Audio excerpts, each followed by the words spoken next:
Amén, gloria a Dios. Vamos a empezar a continuar. Gloria a Dios, vamos a continuar con lo que sigue, ¿verdad? Aleluya. Vamos a orar dándole gracias a Dios por todo lo que Él nos da. Aleluya. Porque Dios es bueno, amén. Porque para siempre es su misericordia. Él nos ha dado lo que necesitamos, gracias al Señor. Y vamos a invitarle, ¿verdad?, a orar. Ahí donde estén, o si gustan de pie también, vamos a orarle al Señor, dándole gracias por todo, y quizás añadimos también por lo que estemos pasando, amén. Oremos. Padre eterno, gracias te damos, Señor, por esta hermosa tarde. Te agradecemos por tu grande amor y tu misericordia, Señor, porque eres bueno.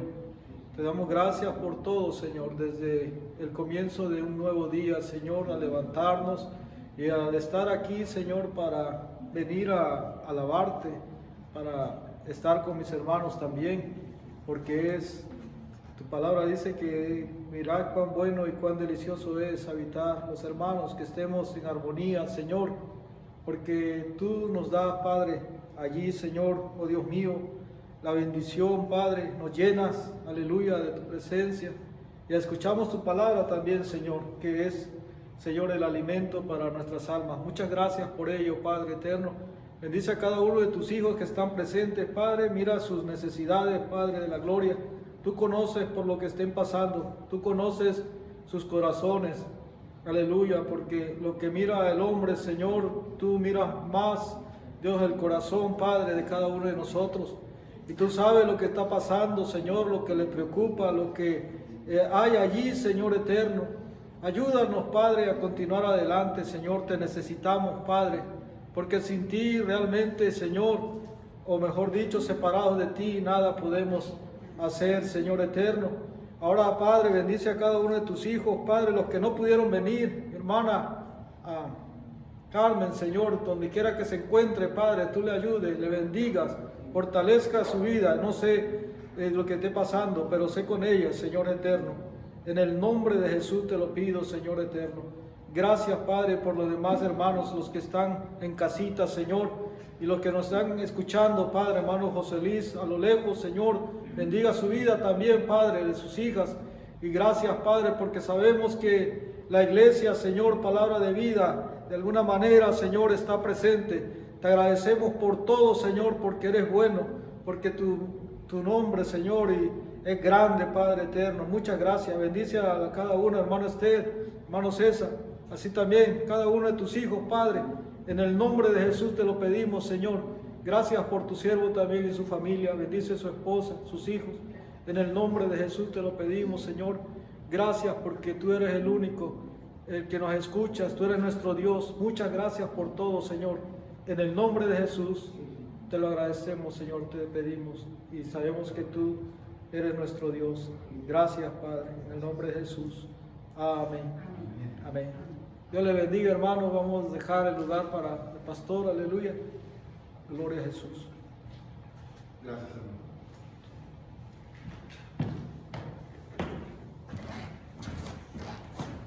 Buenas tardes, hermanos. Bienvenidos una vez más a Iglesia Cristiana Palabra de Vida. Hoy, sábado 17 de diciembre del 2022.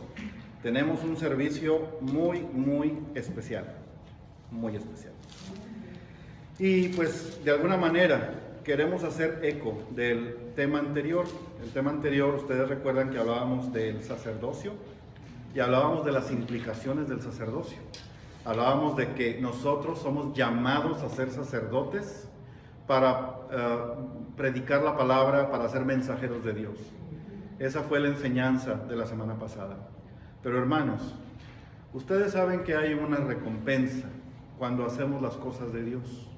Ustedes saben que hay un galardón en los cielos al que nosotros aspiramos cuando queremos llegar allá. Queremos estar con Él, queremos gozar en la eternidad, en su presencia, presentes viéndolo cara a cara, teniendo esa magnífica gloria compartida de Él con nosotros.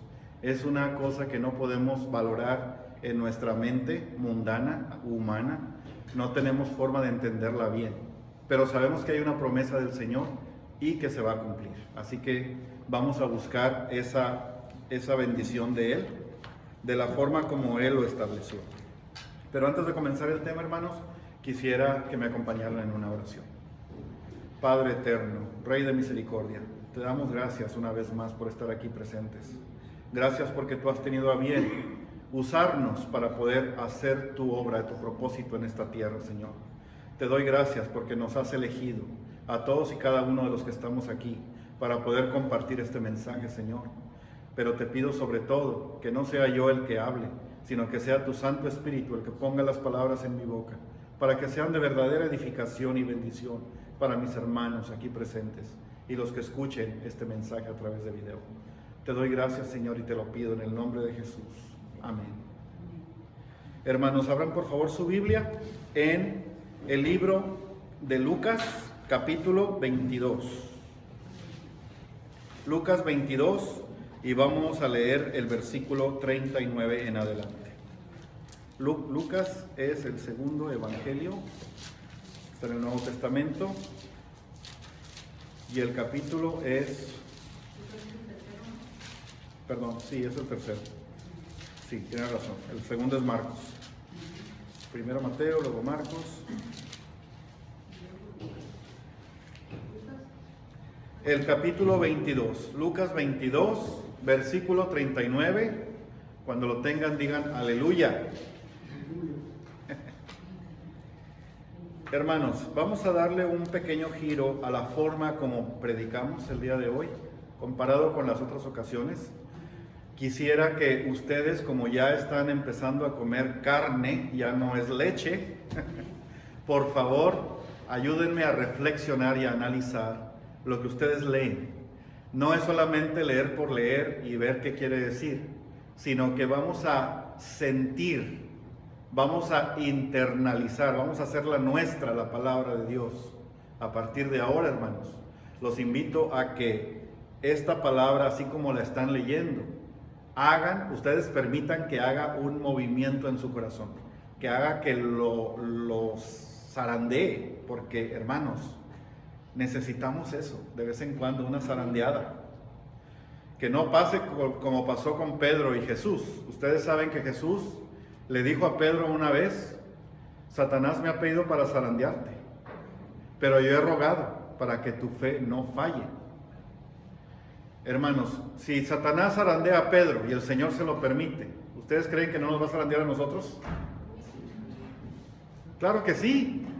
Y hay que estar listos, hay que estar preparados, hay que estar fortalecidos, hay que estar realmente proyectando nuestro rol de cristianos, nuestro rol de creyentes en cada paso que damos en la vida.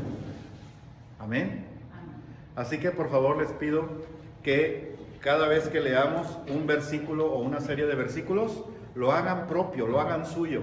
Sepan que es Dios hablándole a su corazón, hermanos. Esa es la idea, ¿sí? Lucas 22, 39. Evangelio de Lucas, capítulo 22, y vamos a comenzar en el versículo 39. Este pasaje tiene un título en la versión Reina Valera. Dice: Jesús ora en Getsemaní, en el monte de Getsemaní. Y saliendo se fue, como solía, al monte de los olivos. Y sus discípulos también le siguieron. Cuando llegó a aquel lugar, les dijo: orad que no entréis en tentación. Fíjense bien. Orad que no entréis en tentación.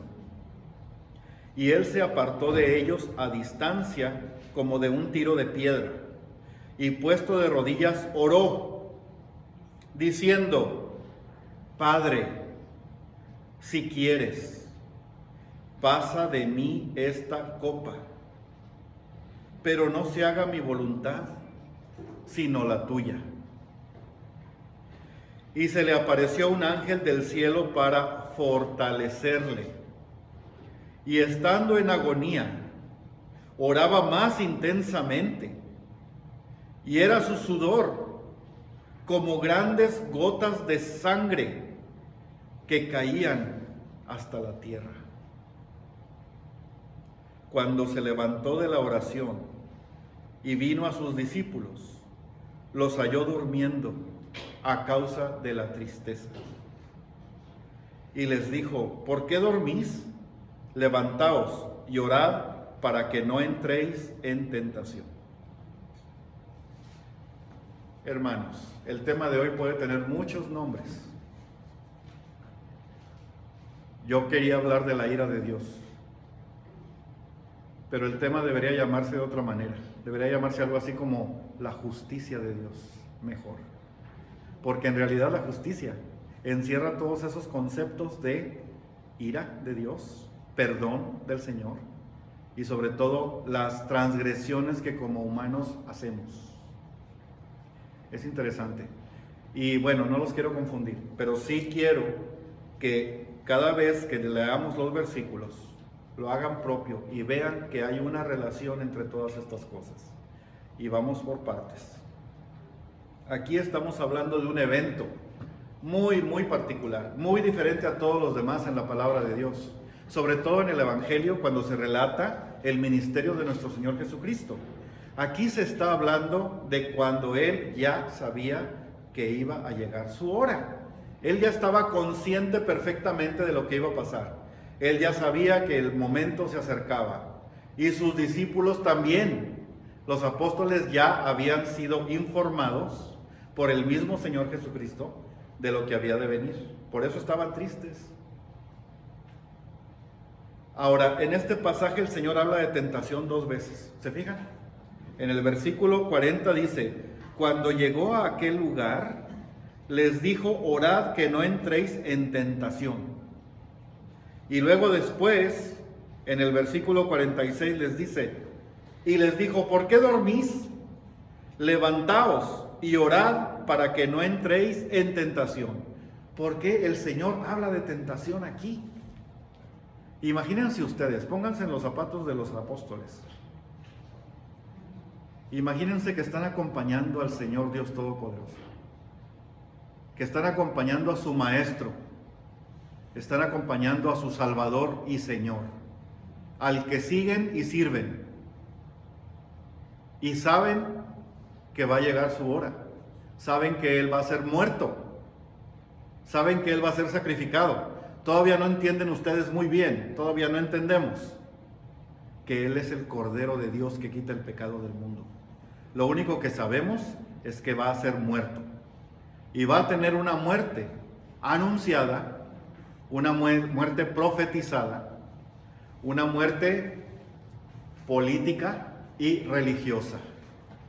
La muerte de Jesús era importante en muchos aspectos y los apóstoles entendían eso, pero lo que todavía no les quedaba bien claro era el por qué. Todavía no sabían por qué y para qué el Señor tenía que morir.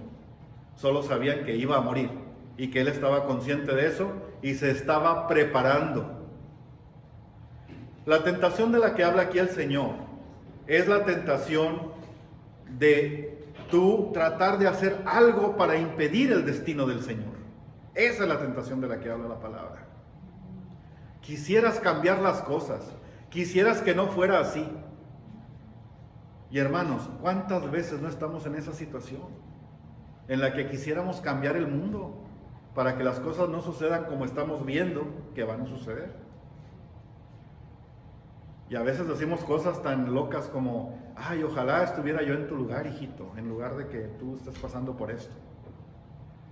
Y digo cosas locas porque está bien que haya un sentimiento genuino de apoyo a la persona amada, pero al grado de que tú pases por lo mismo como una señal de amor, pues no necesariamente es la mejor opción.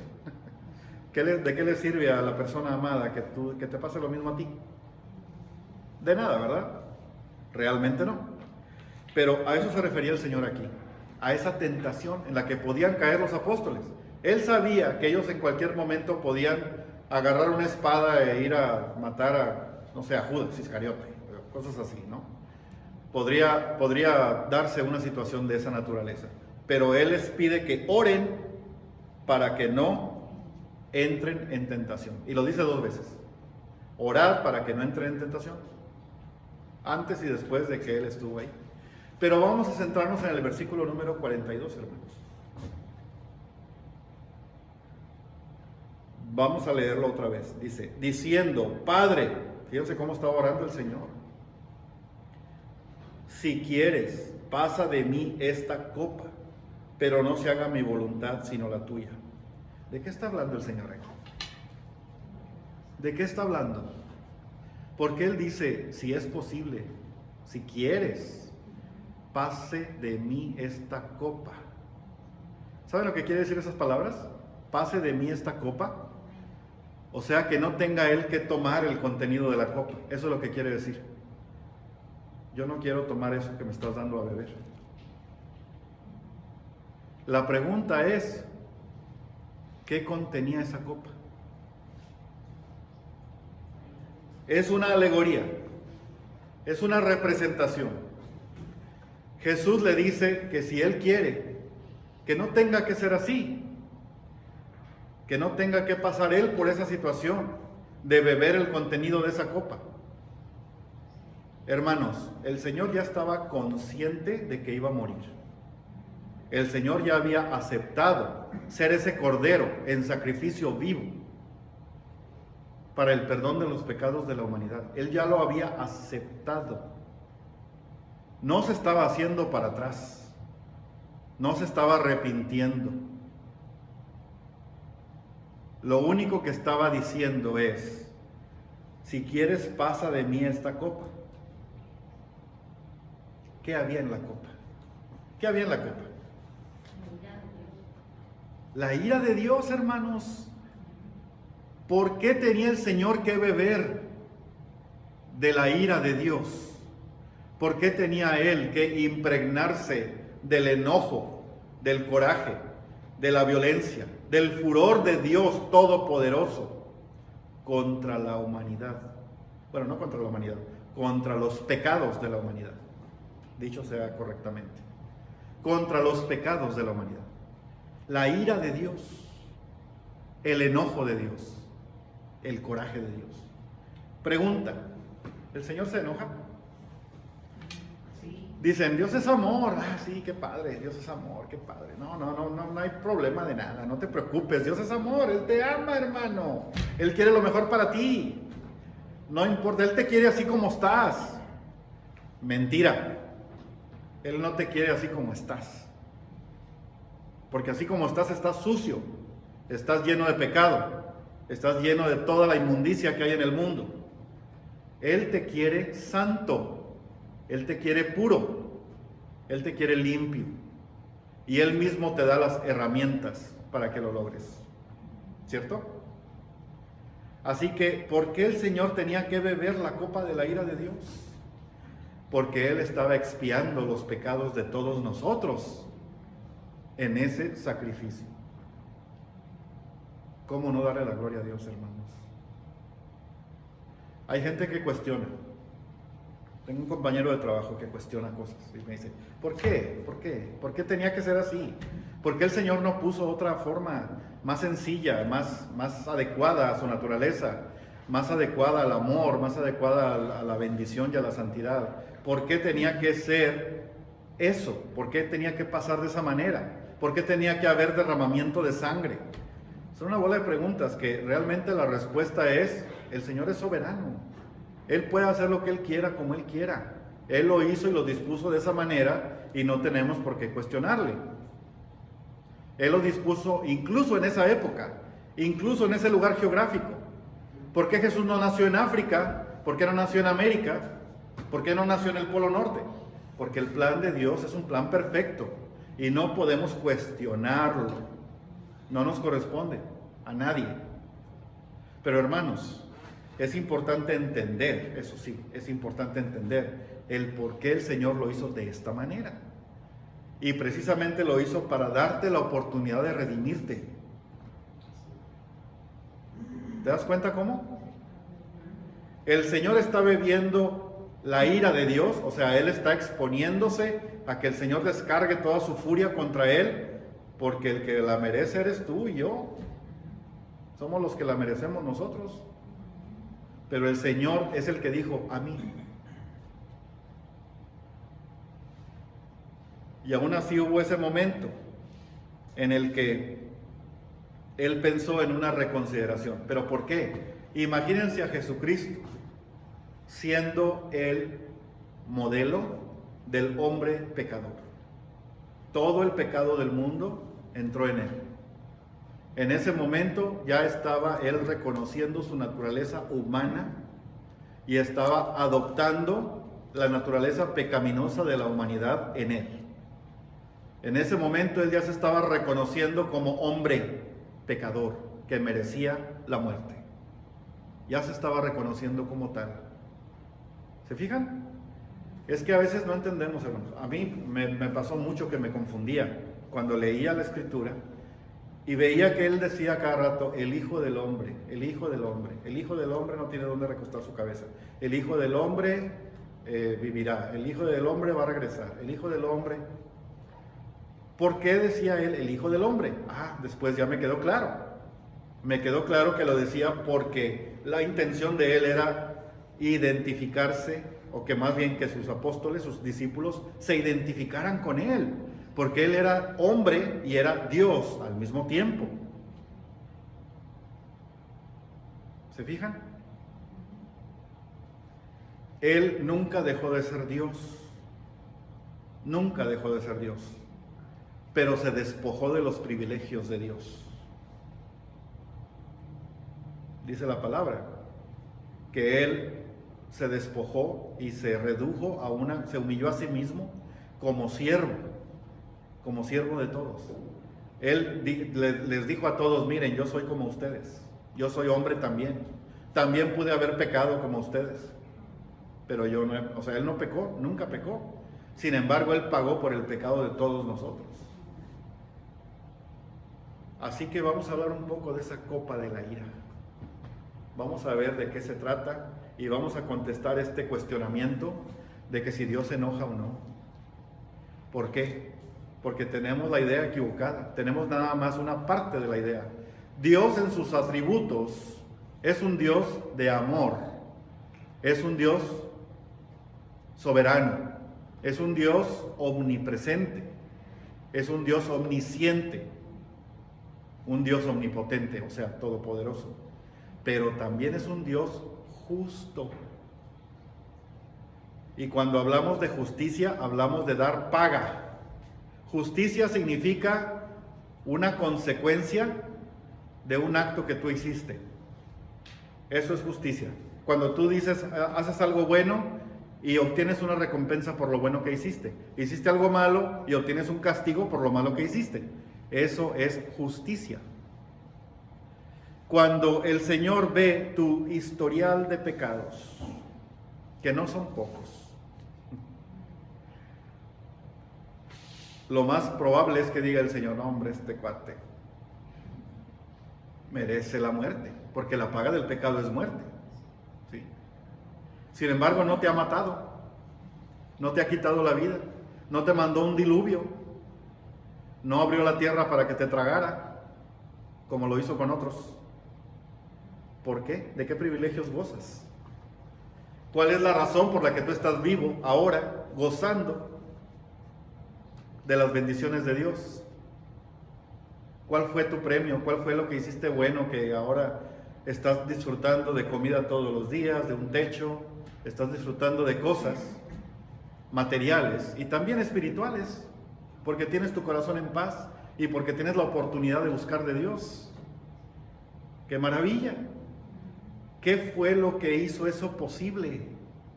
¿Por qué tienes tantas bendiciones que a lo mejor no valoras todavía bien? ¿Por qué no fuiste muerto y acabado y aniquilado y aplastado como una cucaracha en el piso?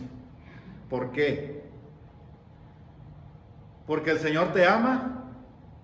Sí. Pero también es justo. Y tú aceptaste el sacrificio de Cristo. Tú lo aceptaste. El sacrificio que hizo Él por ti. Tú lo aceptaste. Y eso hace que te sientas liberado. Imagínate que estás ya esposado ahí con el juez. Ya te van a condenar y ya sabes que la pena es la de muerte. Y no hay nada menos. Tú mismo ya sabes que la mereces. Ahí estás con tus esposas y con tu traje naranja. Y con tus cadenas en los pies. para que no te escapes. Y todos los policías ahí, y los periodistas ahí, tomándote fotos y cuánto. Y la parte acusadora acá, viéndote con ojos de león. Y el juez ahí nomás, esperando y escuchando. Los abogados, un abogado defendiéndote que no puede hacer nada, porque no hay forma de que diga que no eres culpable. Tú sabes que eres culpable, estás esperando la sentencia, y de repente el juez dice, no, pues mira, este cuate hizo esto, no hombre, es una fichita el compadre este. No le está yendo nada bien, no hombre, pues le va a ir de la patada. Y de repente el juez dice, eres libre. ¿Cómo te sientes? ¿Cómo te sientes? Liberado. ¿Cómo se sentirá el juez de darte esa sentencia? ¿Cómo se siente él? ¿Se han puesto a pensar? ¿Estará feliz de haberte dado la sentencia correcta? Pues al cabo el otro ya pagó por ti. ¿Qué te preocupas? El juez se siente satisfecho de que se hizo justicia porque alguien va a ser encerrado y muerto por ti. Tú ya vas a salir de esa corte como una blanca palomita. Nadie te va a poder decir nada. Nadie va a decir, no hombre, este es lo peor, ¿no? Precisamente porque lo que hizo Jesús en esa cruz fue eso. Justificarnos. Justificarnos quiere decir darnos el carácter de justos, perdonar nuestros pecados, nuestras transgresiones. Esa justicia fue imputada a nosotros. Esa justicia fue dada sin nosotros merecerla por el Dios Todopoderoso, porque Él ya sintió que era satisfactorio el haber muerto su Hijo en lugar tuyo. Para Él fue suficiente. Hay gente que cuestiona también y dice, ¿cómo es posible que ese hombre que murió en un espacio de tiempo relativamente corto, cómo es posible que esa muerte haya sido suficiente para Dios como paga del pecado de toda la humanidad, de antes y después de Cristo? ¿Cómo es posible eso? En ese, no sé, 3 horas, ¿cuánto duró el Calvario del Señor? ¿Quién sabe? Ese trayecto de la cárcel, del pretorio, hasta el Gólgota, hasta el monte de la Calavera o Calvario, ¿cuánto habrá durado? Pues ese tiempo es corto comparado con el tiempo en el que la humanidad ha pecado, ¿verdad? Entonces, ¿cómo es posible que eso haya sido válido para el Señor? Pues nomás te digo una cosa, el Señor vale más que todos nosotros juntos. El valor ante Dios de nuestro Señor Jesucristo, de su Hijo, es mayor que el de toda la humanidad reunida junta, santa o no,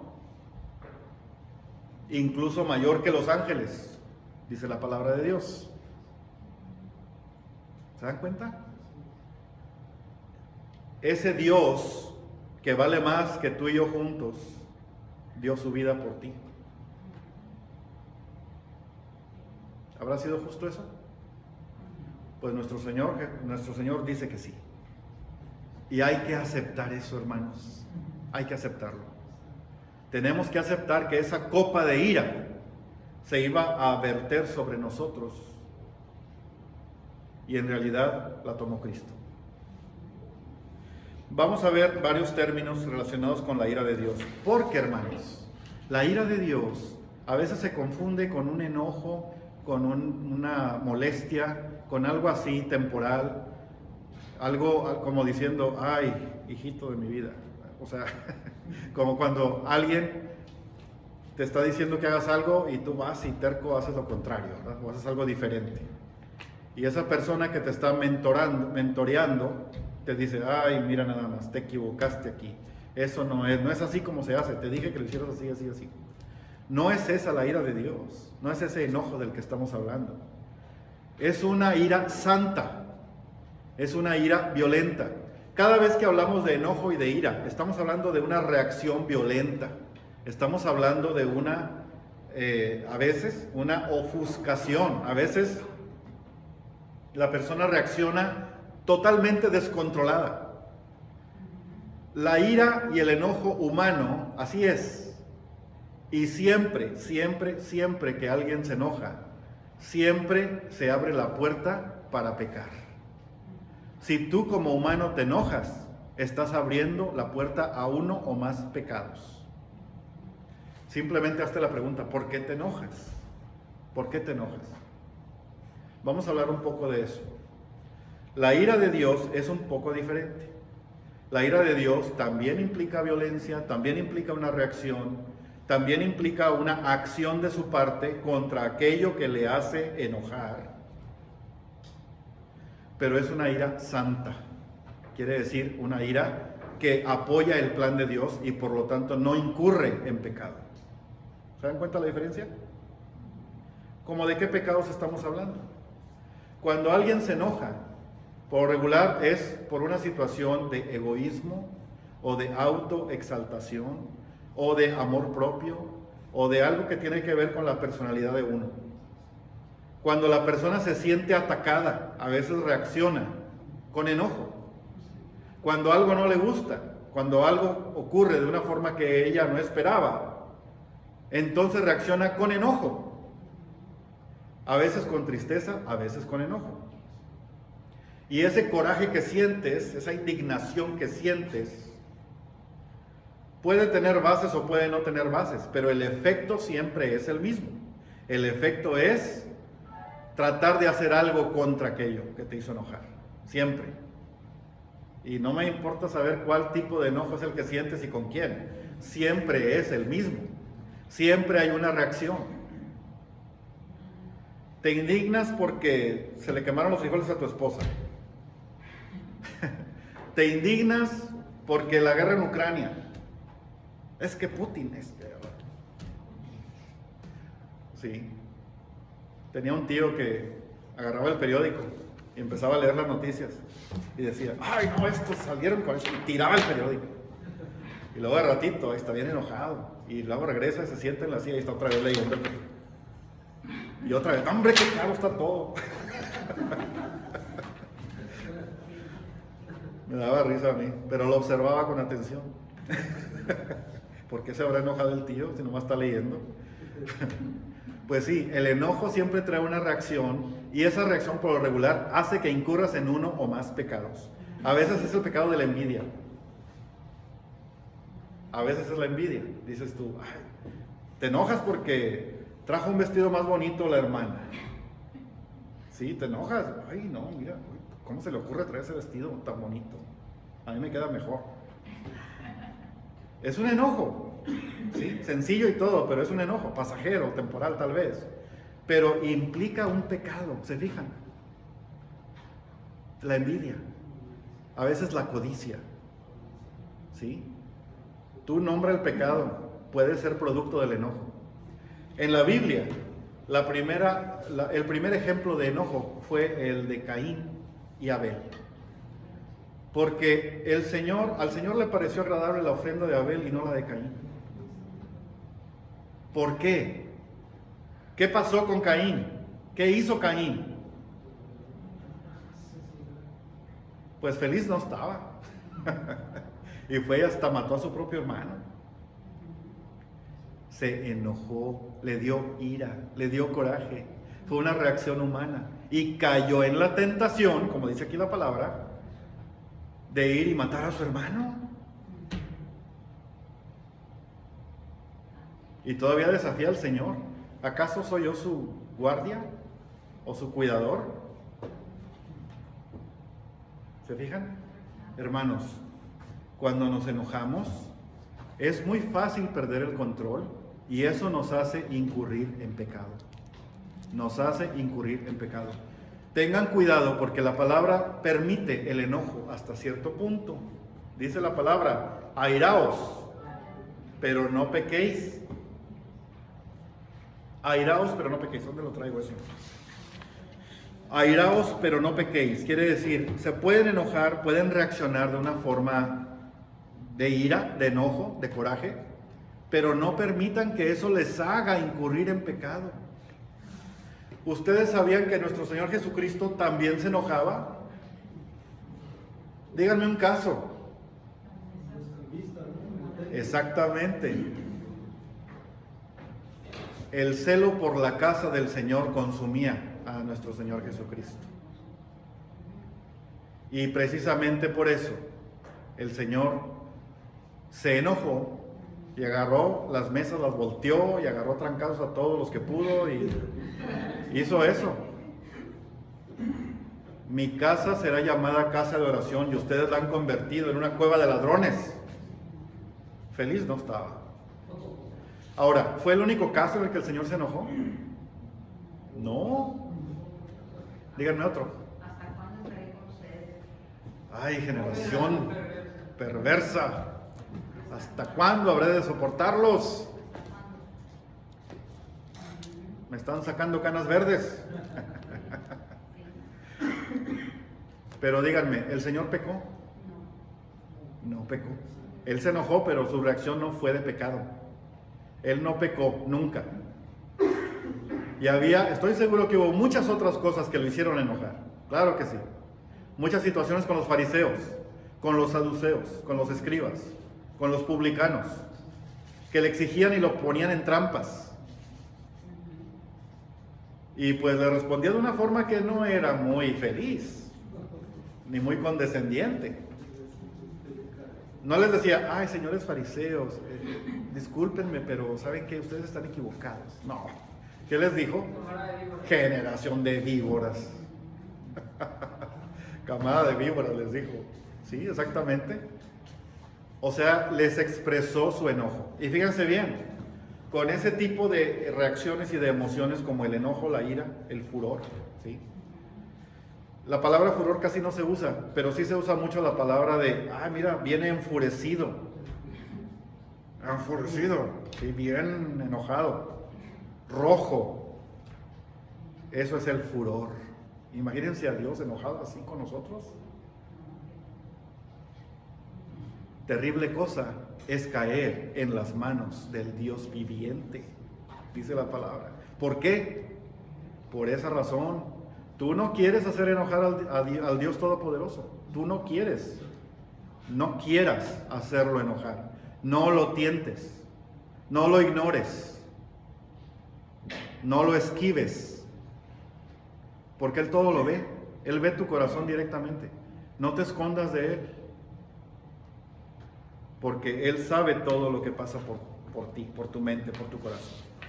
Vamos a algunos versículos. Están cerquita. Estamos en Lucas, pero vamos a Mateo, por favor. Mateo, capítulo 10, versículo 28. Y aquí hay un concepto, hermanos, del cual hemos hablado mucho, pero nunca con esta perspectiva. Por eso lo quiero mencionar. Mateo 10, 28. ¿Ya lo tienen?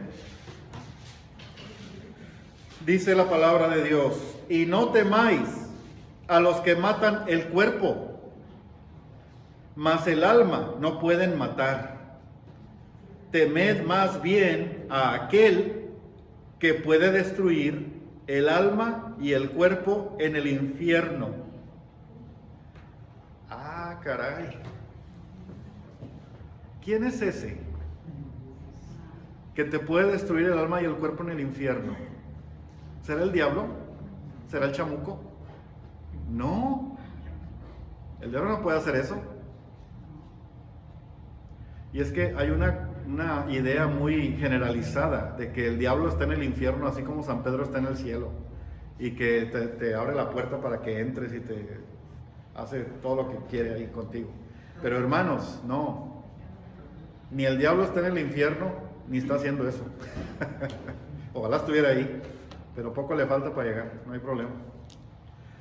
De lo que estamos hablando aquí es que el Señor Dios Todopoderoso es precisamente el único que puede hacer esto.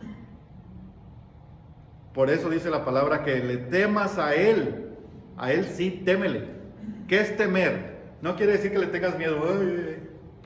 un miedo irracional, un miedo injustificado. No, de lo que habla aquí, temor, se trata de un respeto reverente, de tal forma que tú no quieres que se ofenda, no quieres que se enoje. Es como cuando tú le tienes temor a tus padres cuando eres niño. No es que les tengas miedo. Lo que quieres es respetarlos, quieres honrarlos. No quieres que se enojen contigo. Y tratas de darles gusto lo más que puedes. Ese es el temor del que habla el Señor aquí en su palabra. Trata de agradarle a Dios. Por eso la alabanza, por eso la adoración. Porque estás dándole a mostrar tu corazón a Él. Estás diciéndole, Señor, tú eres lo más importante para mí. Eso es lo que estás haciendo cuando adoras. ¿Sí? Y es una forma de mostrarle amor y también temor. Ese temor adecuado, el temor correcto, el temor justificado, que tú tienes que tenerle a Dios. Pero ten consciente, estate consciente de que Él puede quitarte la vida cuando Él quiera. ¿Cierto? Ahora, tienes que respetar, y respetar significa aceptar lo que en este caso Dios está haciendo con la humanidad. Tú tienes que aceptar el plan de Dios, porque por eso crees en Él, por eso tienes fe en Jesucristo, por eso aspiras a la salvación, por eso quieres estar en la vida eterna con Él todo el tiempo. Amén. Es importante eso, hermanos. Así que eso es lo que dice Mateo 10:28. Vamos a ver otro versículo. Este está, Deuteronomio 32:39. Por favor, vamos a Deuteronomio. Estoy sacando ejemplos aquí y allá. Hay muchísimos más, hermanos, pero no va a haber tiempo de verlos todos. Solo quiero apuntar que sí, el Señor se enoja. Sí se enoja, claro que se enoja. Y aquí precisamente en Deuteronomio 32:39 es precisamente lo que dice Dios de Él mismo en este aspecto. ¿Ya lo tienen? ¡Qué rápidos! Deuteronomio 32:39 dice: ved ahora que yo soy yo, y no hay dioses conmigo. Yo hago morir y yo hago vivir. Yo hiero y yo curo. Y no hay quien pueda librar de mi mano. Y diré: vivo yo para siempre, si afilare mi reluciente espada y mi mano arrebatare el juicio, yo volveré la venganza a mis enemigos y daré el pago a los que me aborrecen.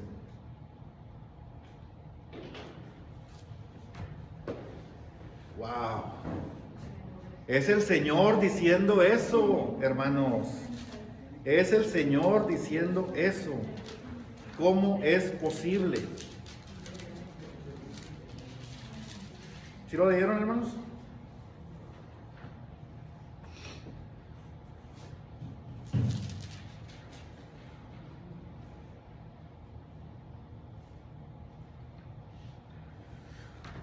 Esta parte que acabamos de leer de Deuteronomio 32:39 es parte de lo que conocemos como el canto de Moisés. Una oración que hizo Moisés, una oración en la cual el Señor estuvo usándolo tremendamente. Habló a través de él. Él se identificó a través de Moisés ante el pueblo de Israel. Y precisamente por eso lo tomamos para este caso. Porque aquí él está declarando, el mismo Señor está declarando quién es él. Y que Él tiene ese poder de matar y hacer vivir. Él tiene ese poder de cobrar venganza contra sus enemigos. ¿Quiénes serán los enemigos de Dios? ¿Quiénes serán? Pues todos aquellos que no creen en Él. Todos aquellos que no quieren creer en Él. Que no quieren aceptar lo que Él tiene para cada uno. Esos son los enemigos de Dios. No son los que andan allá afuera, o los que no se han convertido, o los que están siendo engañados por los pastores herejes que andan por ahí. No. se refiere exclusivamente y específicamente a todas aquellas personas que no quieren aceptar a Dios. Y en nuestro caso, en esta dispensación, en este tiempo, las personas que no quieren confiar o tener la fe puesta en el Hijo de Dios, en Jesucristo. Si no crees en Jesucristo, que es Hijo de Dios y que vino a morir por tus pecados y resucitó de entre los muertos, si no crees ese evangelio, esa buena noticia para ti, entonces tú eres enemigo de Dios. Tan fácil. No vamos a batallar, ¿verdad? Nomás hay de dos aguas y la de piña ya se acabó. O crees en el Señor Jesucristo o eres enemigo de Dios. Punto. Amén. Y luego hay gente que dice, a ver, espérame, ¿cómo es eso? Si yo voy a una fiesta mundana, y yo me gusta andar allá con la gente del mundo, me gusta andar con los que no creen en Dios, los que no van a la iglesia, me gusta a mí estar departiendo con ellos. Ellos saben que soy cristiano y me respetan, y yo también los respeto a ellos que no son cristianos. Pues espérate, porque dice la palabra también en Santiago, que el que es amigo del mundo es enemigo de Dios. O sea, que si eres amigo del mundo, te gusta lo del mundo y quieres al mundo, entonces te alejas y en realidad no estás poniendo tu fe en Jesucristo. En realidad no estás siguiendo sus enseñanzas. No estás haciendo lo que Él quiere que tú hagas. Y Él te dio 2 mandamientos. Que ames a Dios sobre todas las cosas, primero. Y a tu prójimo como a ti mismo.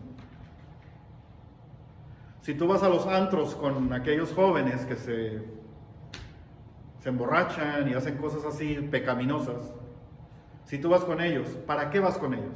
Pregúntatelo. ¿Es para hacer el plan de Dios?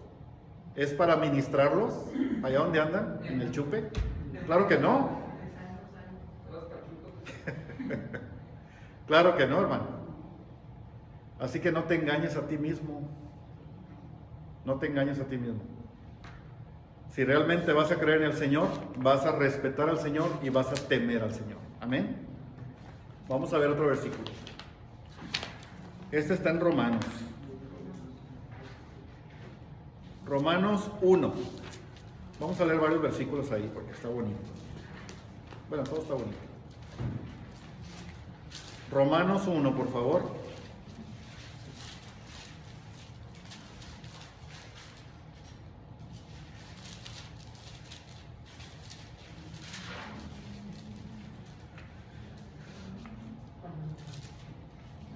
Vamos a empezar en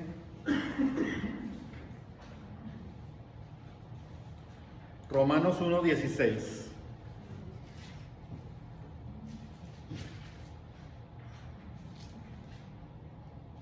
Dice, porque no me avergüenzo del Evangelio, porque es poder de Dios para salvación a todo aquel que cree, al judío primeramente y también al griego. Porque en el Evangelio de la justicia de Dios se revela por fe y para fe, como está escrito, mas el justo por la fe vivirá. Pero luego dice el 18 lo siguiente, porque la ira de Dios se revela desde el cielo contra toda impiedad e injusticia de los hombres que detienen con injusticia la verdad. Porque lo que de Dios se conoce les es manifiesto, pues Dios se lo manifestó. Hasta ahí. ¿De dónde viene la ira de Dios? ¿Cómo se va a manifestar? ¿Cómo sabemos que existe? Esa ira se manifiesta desde el cielo. Dice aquí la palabra, ¿sí? Se revela desde el cielo contra toda impiedad e injusticia de los hombres. Cualquier cosa que implique una transgresión a la voluntad de Dios es impiedad e injusticia de los hombres.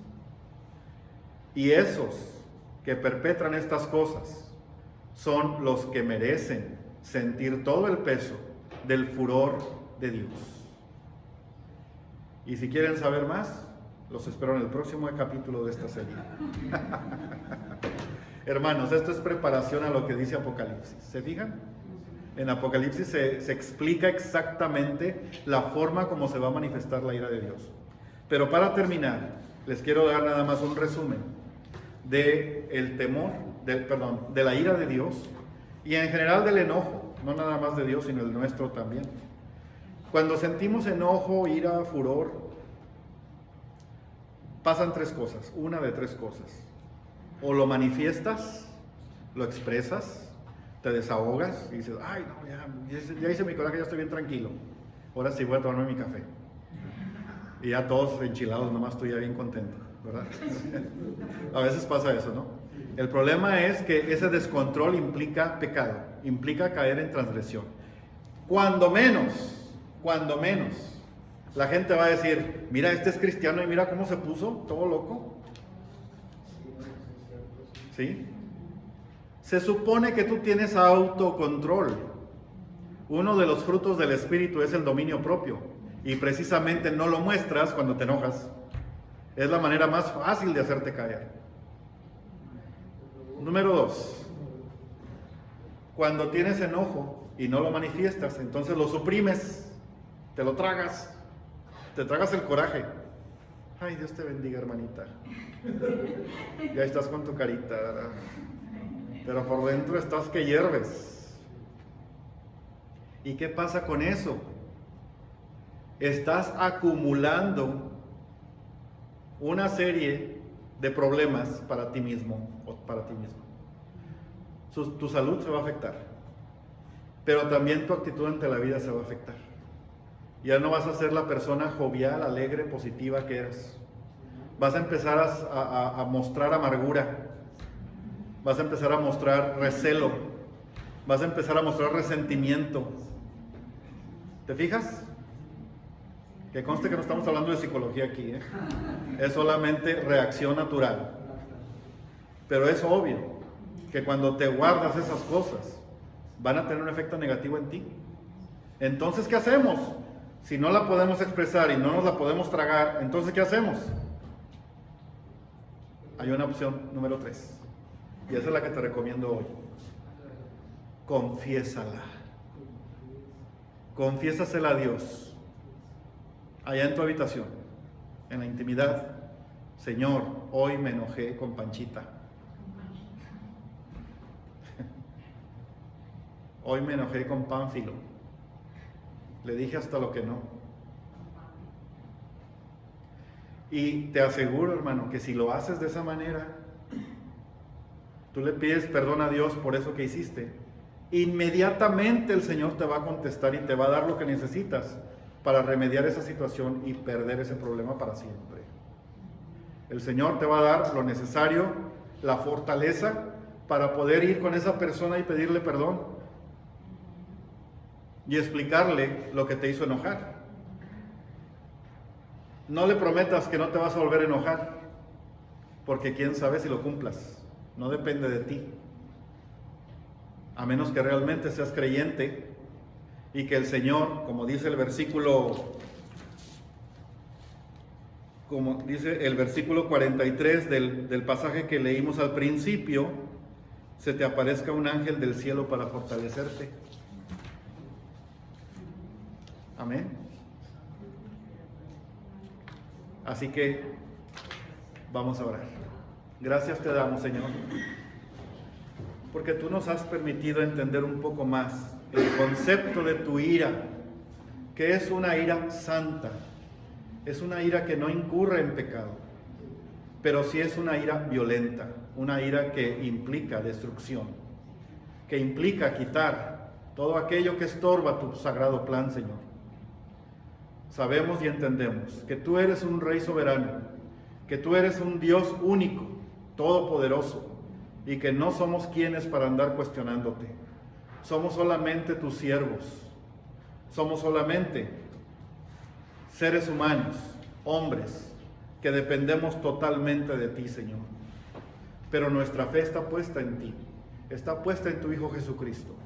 Nuestra fe está cimentada, está fortalecida, está firme para cualquier cosa que nos llegue a querer dañar en esta vida, en este mundo. Nosotros, Señor, hemos confiado en ti y seguiremos haciéndolo.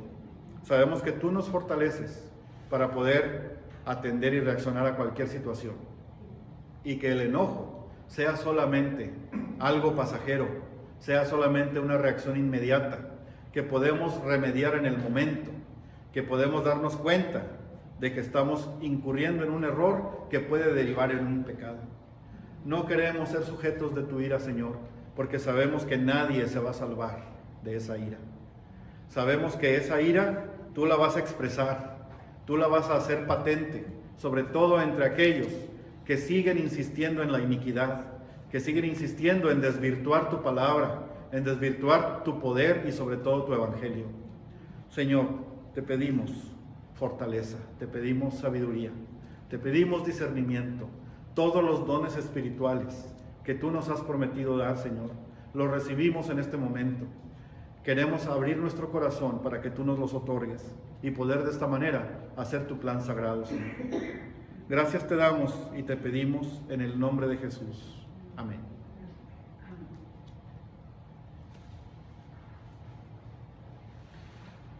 Hermano César, ¿quieres cerrar el servicio, por favor?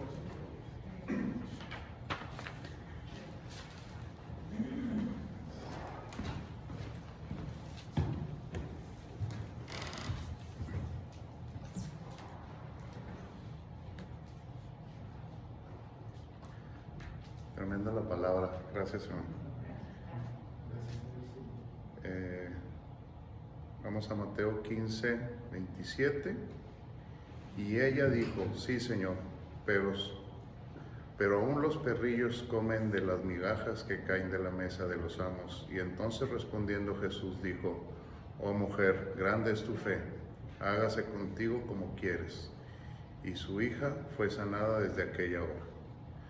Gracias Dios Padre, gracias por darnos luz en tu palabra, Dios. Gracias por este mensaje que nos has mandado el día de hoy, Dios. Y como dijo el hermano, cada quien lo tomamos como propio, Dios. Nos llevamos grande enseñanza, Dios, en esta tarde, Dios. Bendícenos, Dios, en las actividades que nos restan en la semana, en el día. Nos retiramos de este lugar, Dios, pero no de tu presencia, Dios. No nos dejes, Dios, del hueco de tu mano, Dios. Todo esto te lo pedimos por tu amor y tu misericordia que tienes ante nosotros, Dios. En el nombre del Padre, el Hijo y el Espíritu Santo. Amén. Amén. Gracias, hermano.